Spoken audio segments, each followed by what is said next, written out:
은퇴자들이 한결같이 말합니다. 돈 걱정 안 하고 살고 싶다. 하지만 그 말 속에는 단순히 부자가 되고 싶다는 욕망이 아니라 이제는 불안하지 않은 삶을 살고 싶다는 간절함이 숨어 있습니다. 오늘은 실제 은퇴자들의 사례를 통해 편안한 노후를 위해 결국 필요한 그 돈이 무엇인지 이야기해 보겠습니다. 60세에 정년퇴직한 김성호 씨. 은행 근무 30년, 퇴직금 2억 8천만 원. 은퇴 직후에는 자신감이 넘쳤습니다. 그는 계산기를 두드려 봤습니다. 매달 250만 원씩 써도 10년은 거뜬하겠네. 하지만 3년이 지나자 통장 잔고는 절반으로 줄었습니다. 이유는 간단했습니다. 물가는 오르고 병원비는 생각보다 빨리 찾아왔습니다. 그리고 매일이 쉬는 날이 되자 커피 한 잔, 외식 한 끼도 예전보다 잦아졌습니다. 그제야 김 씨는 깨달았습니다. 은퇴 후 돈이 줄어드는 속도는 상상보다 빠르다는 것을요. 그리고 더 큰 문제는 돈이 줄어들수록 마음의 여유도 함께 사라진다는 것이었습니다. 비슷한 시기 같은 은행에서 퇴직한 정미정 씨는 조금 달랐습니다. 퇴직금 2억 원 중 1억 원을 배당주와 채권 ETF에 나눠 넣고 나머지 1억 원은 국민연금이 나오기 전까지의 생활비로 썼습니다. 월세 70만 원, 생활비 150만 원. 그리고 매달 들어오는 배당금 45만 원. 그녀는 현금 흐름을 만들어 두었습니다. 그 덕분에 통장은 느리게 줄어들었고 무엇보다 마음이 훨씬 편했다고 말합니다. 돈이 남아서가 아니라 들어오는 돈이 있으니까 덜 불안했어요. 이 두 사람의 차이는 단 하나였습니다. 돈의 총액이 아니라 흐름이 있었느냐 없었느냐. 퇴직금이 아무리 많아도 한 방향으로만 빠져나가는 구조라면 언젠가는 고갈됩니다. 하지만 작더라도 꾸준히 들어오는 돈이 있다면 그건 불안의 속도를 늦추는 힘이 됩니다. 전문가들은 말합니다. 편안한 노후의 기준은 단순히 얼마가 있느냐가 아니라 얼마나 안정적으로 현금이 들어오느냐입니다. 대부분의 은퇴자는 매달 250만 원 정도의 지출을 예상하지만 실제 평균은 350만 원을 넘습니다. 의료비, 부모님 부양, 자녀 결혼 지원, 자동차 유지비 같은 변동비가 예상보다 크기 때문입니다. 그래서 전문가들이 제시하는 심리적 안정선은 이렇습니다. 국민연금과 각종 투자, 임대소득 등을 합쳐 매달 최소 250만 원 이상의 고정 수입이 있다면 비로소 편안하다는 느낌을 가질 수 있다는 겁니다. 한 62세 은퇴자는 이런 말을 남겼습니다. 퇴직 후엔 돈보다 중요한 게 마음의 안정이라는데 그 마음의 안정은 결국 돈에서 옵니다. 그는 퇴직 직후엔 자녀와 여행을 다니며 즐거웠지만 2년 후부터는 다음 달 카드값을 걱정하며 잠 못 이루었다고 합니다. 그리고 어느 순간 가족과의 대화도 줄었습니다. 돈 이야기를 꺼내면 서로 예민해졌기 때문이죠. 노후의 불안은 돈이 모자라서가 아니라 돈의 끝이 보일 때 시작됩니다. 하지만 여기서 중요한 포인트가 있습니다. 편안한 노후를 위한 그 돈은 단순히 숫자가 아닙니다. 심리적 안전 자산입니다. 매달 200만 원의 수입이 있으면 이번 달 병원비는 어떻게 하지? 라는 걱정이 줄고 사람은 비로소 취미를 즐기거나 사람을 만나며 사회적 관계를 회복할 여유를 갖게 됩니다. 결국 돈은 행복의 조건이 아니라 행복을 가능하게 하는 안정장치인 셈이죠. 그렇다면 그 돈은 구체적으로 얼마나일까요? 현재 60세 이상 부부 기준으로 주거비를 제외한 평균 생활비는 월 280만 원 수준입니다. 여기에 주거비를 포함하면 약 350만 원이 필요합니다. 따라서 국민연금 200만 원, 배당이자 임대 등으로 150만 원 정도의 보조 수입이 있다면 노후의 심리적 안정선은 확보됩니다. 이 금액은 부자처럼 사는 삶이 아니라 걱정 없이 하루를 보낼 수 있는 최소선입니다. 결국 편안한 노후에 필요한 돈은 총액이 아니라 흐름입니다. 한 번에 목돈을 쥐는 것이 아니라 매달 꾸준히 들어오는 돈이 있는 구조. 그것이 바로 은퇴의 안전벨트입니다. 퇴직금 2억보다 매달 200만 원이 더 큰 안정감을 줍니다. 통장에 남은 숫자보다 들어오는 돈의 리듬이 마음을 지탱합니다. 마지막으로 한 은퇴자의 말을 전하며 마무리하겠습니다. 노후가 편안하려면 결국 이 돈이 있어야 합니다. 나를 안심시키는 돈, 매달 들어오는 돈 말입니다. 그가 말한 편안함은 호화로운 생활이 아니라 내일을 걱정하지 않는 평범한 하루였습니다. 그리고 그 하루가 쌓여 인생의 마지막까지 이어질 때 비로소 우리는 진짜 은퇴의 자유를 얻습니다. 노후가 편안하다는 건 단순히 통장에 얼마가 있느냐로 결정되지 않는다.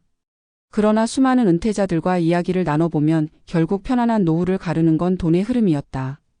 돈이 남아있느냐보다 돈이 계속 들어오느냐가 사람의 마음을 안정시키는 힘이었다.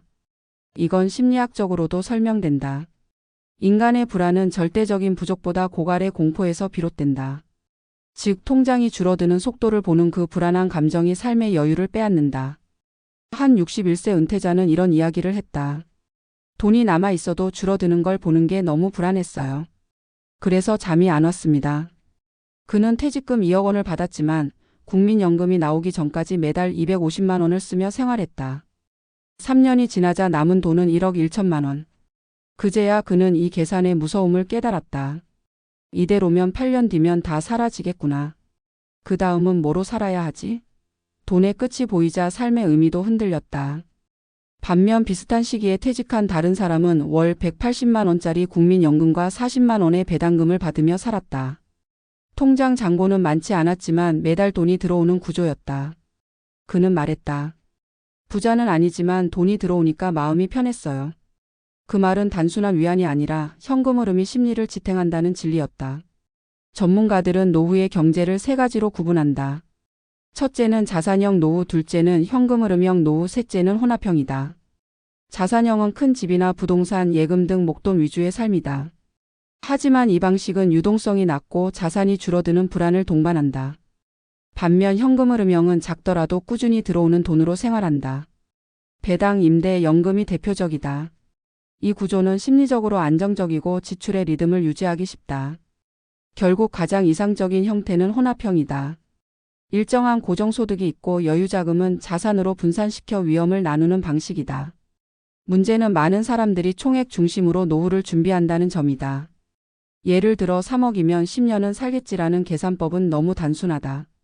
물가 상승률 3%, 의료비 증가율 5%, 여기에 예상치 못한 가족 지원금까지 더하면 10년이 아니라 67년 만에 자금이 바닥나기 쉽다. 게다가 노후의 지출은 일정하지 않다. 퇴직 직후엔 여행, 외식, 취미로 지출이 늘고 70대 이후엔 병원비로 집중된다. 이 시기를 예측하지 못하면 돈은 흐르듯 새어나간다. 한 조사에 따르면 60대 이상 부부의 월 평균 지출은 320만 원, 그중 고정비가 230만 원이다. 즉 아무리 절약해도 250만 원은 필요하다. 그렇다면 편안한 노후의 기준은 월 250만 원의 안정적 현금 흐름이다. 이 중 국민연금이 200만 원이라면 나머지 50만 원은 배당, 이자, 임대 수입 등으로 보완해야 한다. 이런 구조가 만들어지면 돈의 양이 아니라 리듬이 마음을 지탱하게 된다.